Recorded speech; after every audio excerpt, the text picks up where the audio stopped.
आज आपण बनवणार आहोत तिखट शेव। त्याच्यासाठी मी इथे अर्धा ग्लास पाणी घेतलेलं आहे।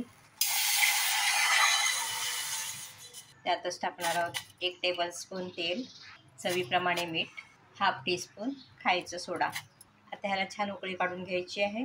छान उकळी आलेली आहे। आता आपण गॅसची फ्लेम बंद करणार आहोत। इथे मी घेतलं ह्या ग्लासाच्या मापाने 2 ग्लास बेसन, वजनी 300 ग्रॅम आहे।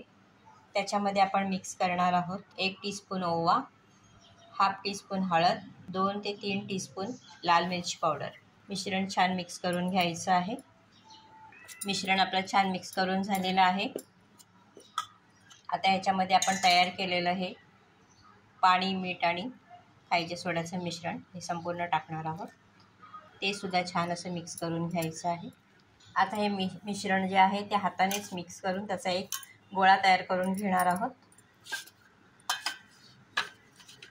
आता हे मळलेलं मिश्रण जे आहे हे आपण 10 मिनिटांसाठी एका साईडला ठेवणार आहोत। इथे मी मध्यम आचेवरती तेल गरम करायला ठेवलेलं आहे। इथे मी शेवेचा सोऱ्या घेतलेला आहे, शेवेची जाळी लावलेली आहे। त्याच्यामध्ये आपण हे पीठ जे आहे ते भरून घेणार आहोत आणि त्याला झाकण लावून घ्यायचं आहे। पाहूया आपण तेल गरम झालंय का। मध्यम आचेवर तेल चांगलं गरम झालेलं आहे। त्यात आपण शेवया पाडून घेणार आहोत आणि मध्यम आचेवरच दोन्ही साईडने व्यवस्थित तळून घ्यायचे आहेत।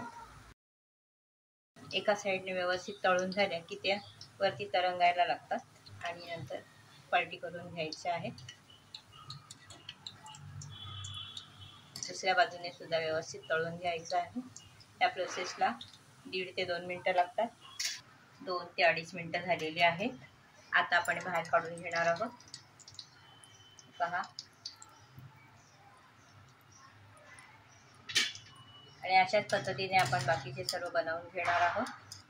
हे आपली दिवाळी स्पेशल तिखट आणि कुरकुरीत शेव बनवून तयार आहे। तुम्ही पाहू शकता। तर तुम्ही ही रेसिपी नक्की ट्राय करा। आवडल्यास लाईक करा, फ्रेंड्स फॅमिली बरोबर शेअर करा, कमेंट करायला विसरू नका। धन्यवाद।